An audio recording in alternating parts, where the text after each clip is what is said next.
हुआ है। जो भी सदगुरु महाराज की साखी और वाणियों के भाव को समझ करके अपने जीवन में अंतरात्मा में अपने संस्कार और व्यवहार कर्म में लेकर के जो भी चलता है उसी मानव का कल्याण होता है। तो आइए प्रेमियों, सत रविदास जी महाराज, सदगुरु स्वामी समनदास जी महाराज ने खुद स्वयं वो शक्ति प्रकट होकर के इस शिष्य पद को दर्शाया है, साखियों के द्वारा भी और वाणियों के द्वारा भी।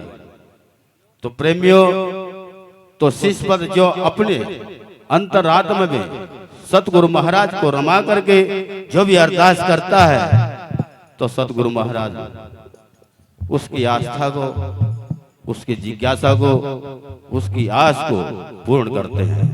तो कैसे प्रेमियों, वाणी के द्वारा शिष्य सतगुरु महाराज के चरण में अरदास करता है। कैसे? वाणी के द्वारा सुनिए।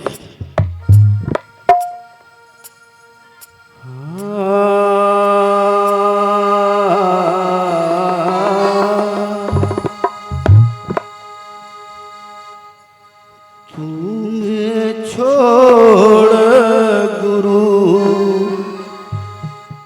जाऊंगा मेरा और न कोई।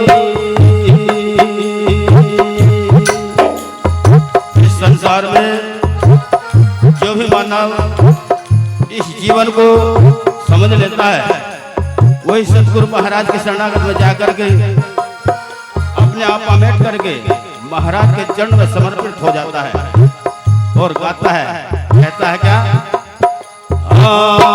तुम्हें छोड़ जाओ आज मेरा और न कोई,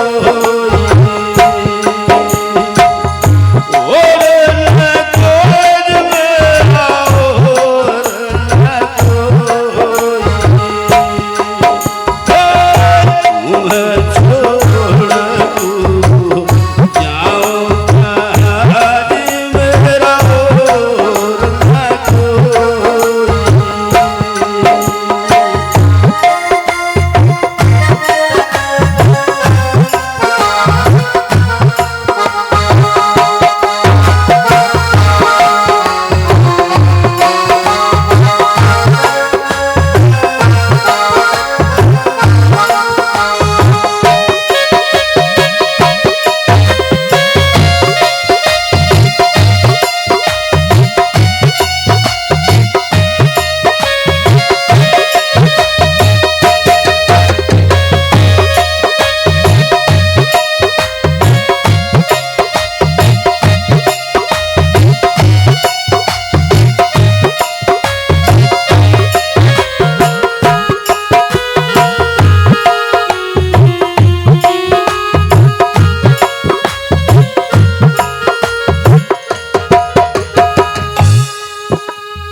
पहली कलिया के अंदर वो सोच हमारे अंदर होनी चाहिए जो पहली कली में दर्शाई है। क्या कहा?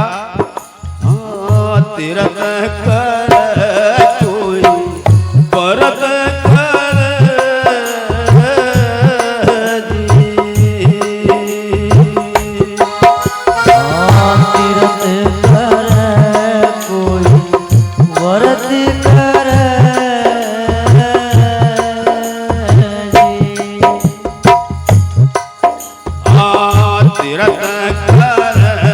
कोई परत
पहली कली के अंदर भाव दर्शाया प्रेमियों।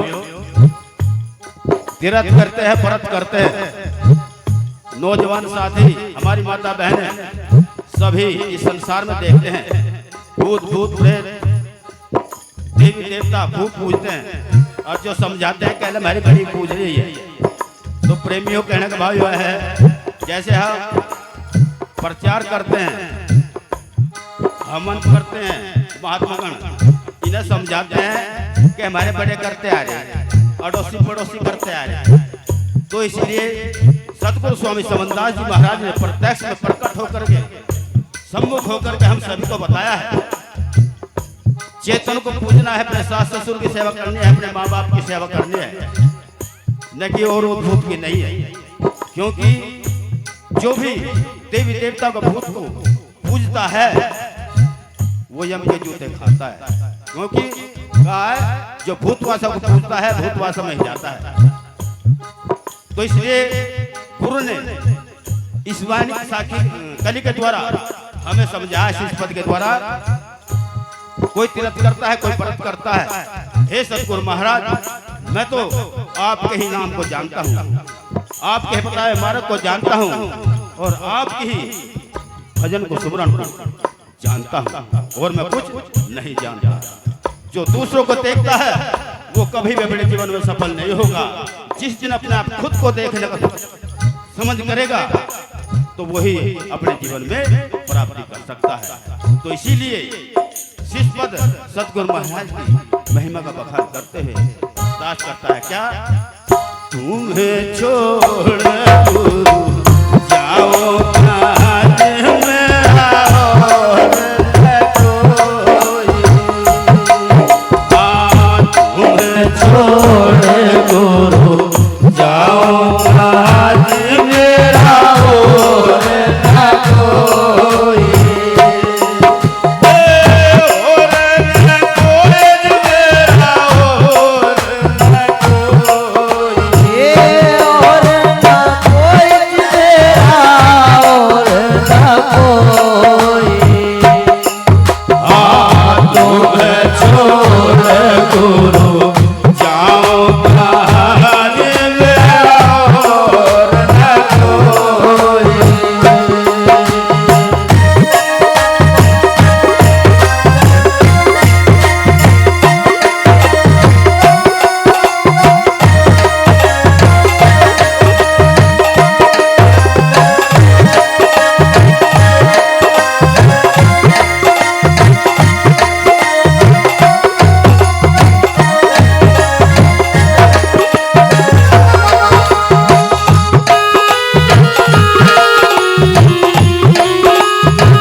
दूसरी कली में इस जग में मेरा कोई नहीं तमाशा,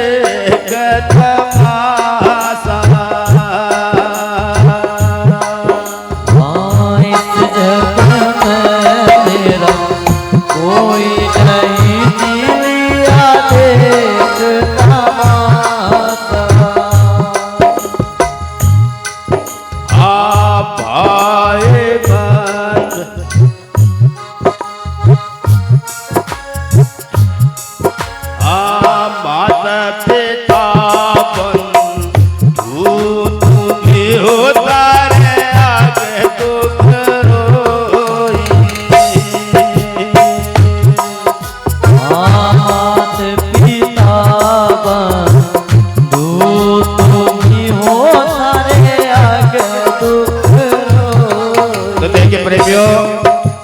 जो वाणी चल रही है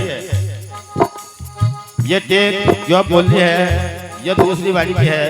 और जो पहला वाणी वक्ता बोल कर गया है महात्मा, मैं उसका बखान किया पहली कली का, लेकिन ये दूसरी कली है, दूसरी वाणी है। तो मैं दूसरी वाणी की पहली कली गाऊंगा, उस पर ध्यान करना, गौर करना। क्या कहा, माता पिता तुम्हें होता है आगे तो मात पिता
तुम्हें छोड़ गुरु जाऊं कहाँ तेरा और न कोई।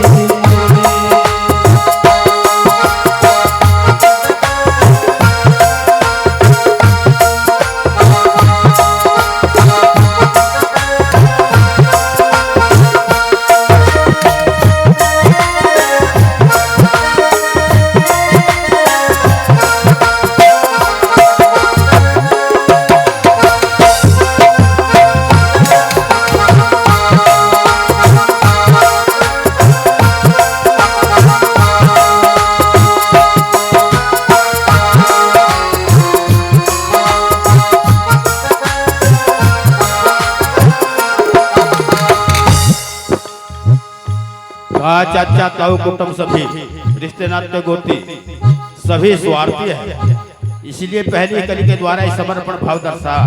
कैसे? माता पिता बंधु तुम ही हो, सबका तुम्हारे हाथ में, क्योंकि जो भी समय मेरे पे आता है हे सतगुरु महाराज वो आपकी दया से होता है, क्योंकि मेरे सामर्थ्य नहीं है जो उस गत को उस समय को मैं उसे निभा सकूं, वो आप ही की कृपा है। तो तीसरी कली के द्वारा महाराज दर्शाते हैं इस पद को। कैसे? तीसरी कली में ना चाहिए मोहे राजपाट नहीं धन की आशा, ना चाहिए कोई राजपाट नहीं धन की आशा। ना चाहिए मोहे राजपाट नहीं धन की आशा। आ गया जब छोड़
तीसरी कली में दर्शाया है ना चाहिए मुझे राजपाट नहीं धन के आशा।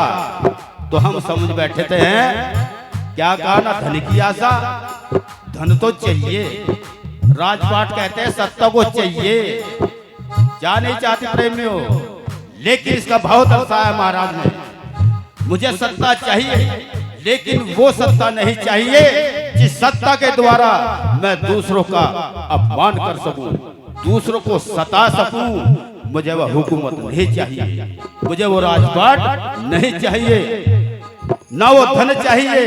कौन सा धन? जिस धन के द्वारा जो झूठ को सच कर देता है और सच को झूठ कर देता है। किसके बल पर? उस धन के बल पर। इसलिए मुझे वो धन भी नहीं चाहिए। तो कहा है साईं इतना दीजिए जामे कुटुंब समाए, मैं भी भूखा ना रहूं अतिथि भूखा ना जाए।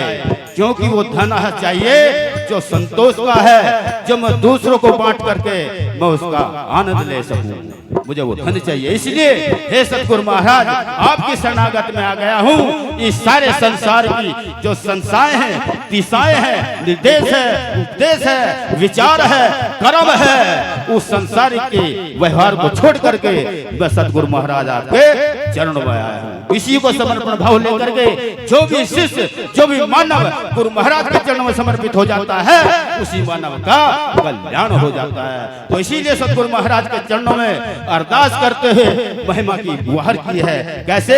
शिष्य पद ने, हाँ तुम्हें छोड़ गुरु जाओ मेरा और न कोई, हाँ तुम्हें छोड़ गुरु जाओ मेरा और न कोई, और न कोई मेरा और न कोई, तुम्हें छोड़ गुरु जाओ मेरा और न कोई।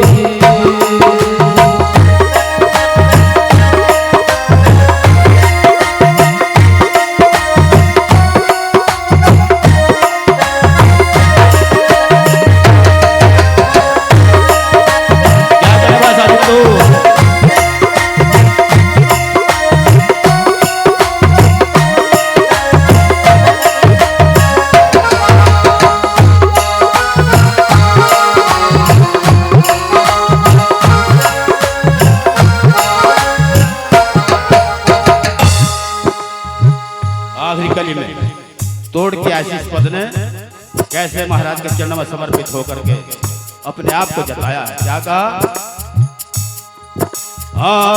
धर्मदास की बेनती सतगुरु सुन लोई, धर्मदास की बेनती सतगुरु सुन लो जी। धर्मदास सतगुरु लोई को दर्शाया है, जो कबीर की घरवाली है। 1400 चेले हैं, लेकिन 1400 चेलों में सिर्फ एक धर्मदास ही बचा है। और कहा कबीर दास जी ने, क्योंकि व्याख्या तो बहुत लंबी है, मैं शॉर्टकट में बताता हूँ। सारे के सारे चेले चले गए थे, लेकिन धर्मदास ही बैठा रहेगा। कबीर दास जी कहता है तू भी चले जा भाई, सारे चले गए यहाँ से, तू क्यों बैठा है यहाँ? तो क्या कहे, मैं तो सतगुरु महाराज आपको देख रहा, मैं और किसी घूम दे रहा, यानी कि मैं संसार घूम देख रहा। जो ये संसार में बैठे थे वही चले गए, मैं संसार में बैठा, मैं सतगुरु के दरबार में बैठा हूँ, मैं तो आपके दीदार कर रहा हूँ, बस मैं और कुछ देख रहा। तो इसलिए कहा, हाँ धर्मदास की सतगुरु सुन लोई, धर्मदास की विनती साहिब सुन लोई, अंतर के पट खोल के अपना तोरे बोई, तुम छोड़ गुरु जाओ मेरा और न कोई, तुम छोड़ गुरु जाओ मेरा और न कोई,